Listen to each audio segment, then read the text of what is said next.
পৃথিবীর সবচেয়ে গভীর জায়গা, যেখানে সূর্যের আলো কখনো পৌঁছয় না।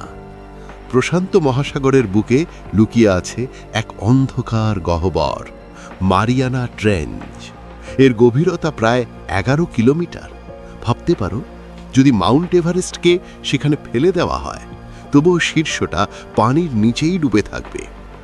নিচে নামার সাথে সাথে চাপ বাড়তে থাকে ভয়ঙ্করভাবে, এতটাই যে মানুষের তৈরি বেশিরভাগ যন্ত্র সেখানে টিকতে পারে না। তবুও এই অন্ধকার বরফ ঠান্ডা উচ্চ চাপের জগতে প্রাণ আছে। অদ্ভুত আকৃতির মাছ, স্বচ্ছ দেহের প্রাণী যাদের চোখ প্রায় অকার্যকর। 1960 সালে প্রথম মানুষ এই গভীরতায় পৌঁছয়। তারপরেও খুব অল্প কয়েকজনই নিচে নামতে পেরেছে। 1997 সালে সমুদ্রের গভীর থেকে ধরা পড়ে এক রহস্যময় শব্দ, ব্লুপ। আজও নিশ্চিতভাবে জানা যায়নি সেটা ঠিক কি ছিল।